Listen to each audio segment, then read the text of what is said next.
سب سے پہلے تو ایک بڑا ہی ایک وائرل ٹاپک ہے، خطرناک ٹاپک ہے کولیسٹرول. تو ہمارے ناظرین کو یہ بتائیں کہ جو کولیسٹرول ہے یہ کیا ہوتا ہے اور اس کے نارمل فنکشن کیا ہے باڈی میں؟ اچھا، یہ غذا کے اندر جو ہوتی ہے وہ ایک چکنائی ہوتی ہے، ایک نشاستہ ہوتی ہے اور ایک لحمیات ہوتی ہیں. تو جو چکنائی ہوتی ہے جس کو ہم فیٹ کہتے ہیں عام زبان میں، وہ کولیسٹرول ہوتا ہے. ٹھیک ہے، کچھ اچھے کولیسٹرول ہوتا ہے اور ایک برا والا کولیسٹرول ہوتا ہے. جو اچھا والا کولیسٹرول ہے وہ آپ کو انڈے کی زردی میں اور یہ جو آپ کے ڈرائی فروٹ ہے اس میں اور مچھلی اس میں ملتا ہے. یہ جی تو پوچھنا یہ تھا کہ کولیسٹرول کتنا ضروری ہے باڈی کے لیے؟ اکثر ہم لوگ یہ دیکھ رہے ہوتے ہیں کہ یہ اس میں کولیسٹرول ہے، یہ چیز نہ کھائیں، وہ کولیسٹرول بڑھ جائے گا نہ کھائیں. لیکن ہمارے عام ناظرین کو یہ بھی بتائیں کہ normal function of the body کے لیے کتنا ضروری ہے یہ کولیسٹرول. ہاں، بالکل چھوڑنا تو نہیں. آپ کو پتہ ہے متوازن غذا جو ہے اس کے اوپر اسی لیے زور دیا جاتا ہے کہ کسی بھی چیز کو آپ نے مکمل طور پہ غذا سے خارج نہیں کرنا. تو اس میں بھی یہ نہیں کرنا آپ نے کہ چکنا بالکل چھوڑ دیں. اچھے والی جو چکنائی یا فیٹس ہیں وہ ضرور لیں، ایک معتدل مقدار میں لیں. مثال کے طور پہ ایک مٹھی بھر ڈرائی فروٹ مکس کر کے کھایا جا سکتا ہے، اس میں اچھے والا کولیسٹرول یا فیٹ ہے. پھر مچھلی گرل کر کے آپ کھا سکتے ہیں یا باربیکیو کر کے کھا سکتے ہیں، وہ اچھے والا فیٹ ہے.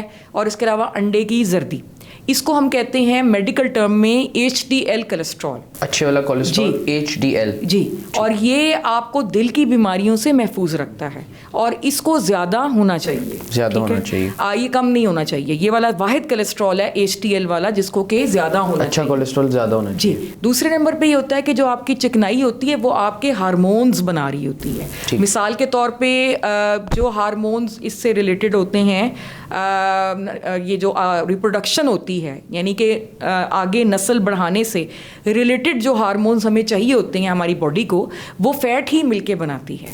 ٹھیک ہے، تو اس لیے یہ نہیں ہوتا کہ آپ بالکل فیٹ کو اپنی غذا سے خارج کر دیں. ہاں، جو برے والا فیٹ ہے وہ کن چیزوں میں اس کو ایوائڈ کرنا چاہیے. اچھا، برا کولیسٹرول کون سا ہوتا ہے؟ آپ نے اچھا بتا دیا کہ HDL ہوتا ہے. جو برا کولیسٹرول ہے، ہاں جی، اس میں LDL آ جاتا ہے، اس میں ٹرائی گلیسرائڈز آ جاتے ہیں. تو یہ سارے کولیسٹرولز جو ہیں یہ بیڈ ہیں اور یہ ہوتے ہیں مٹھائیوں میں، آپ کی جو بیکری آئٹمس ہیں اس کے اندر. ٹھیک ہے، اور یہ آپ کے جو آئل وغیرہ ہے یا گھی ہے اس کے اندر، یہ اتنا اچھا صحت کے لیے نہیں ہے. اچھا، ایک کولیسٹرول کا پیشنٹ ہے، اس کو کون کون سی چیزوں سے احتیاط کرنی چاہیے؟ مطلب ہم جو ہمارے عام ناظرین ہیں وہ تو یہی سمجھتے ہیں کہ کسی کو کولیسٹرول ہو گیا تو بالکل ہی تلی ہوئی چیز نہیں کھانی، وہ بالکل ہی پرہیز کرتے ہیں. اور دوسرا، آپ نے ابھی انڈے کی زردی کی بات کی، تو اکثر لوگ انڈا کھاتے ضرور ہیں لیکن زردی کے بغیر. اچھا نہیں، میرا اس سلسلے میں یہ خیال ہے کہ ایک انڈا زردی کے ساتھ جو ہے وہ پورا کوئی بھی کھا سکتا ہے، جس کا کولیسٹرول زیادہ بھی ہے وہ بھی کھا سکتا ہے، کیونکہ یہ اچھی والی فیٹ ہے. ابھی میں نے آپ کو بتایا نا کہ یہ HDL فیٹ ہے جو کہ ہارٹ کو بچاتی ہے، ہمارے دل کو جو ہے وہ بچاتی ہے مختلف قسم کی بیماریوں سے. پھر ہارمونز یہ بناتی ہے. تو اس لیے ایک انڈا آپ کھا لیں، آپ بہت زیادہ نہ کھائیں. کہ اگر آپ 4 انڈے یوز کر رہے ہیں دن میں تو ہر انڈا زردی سمیت ہو، کم از کم ایک ہول ایگ جو ہے وہ آپ کو الاؤڈ ہے.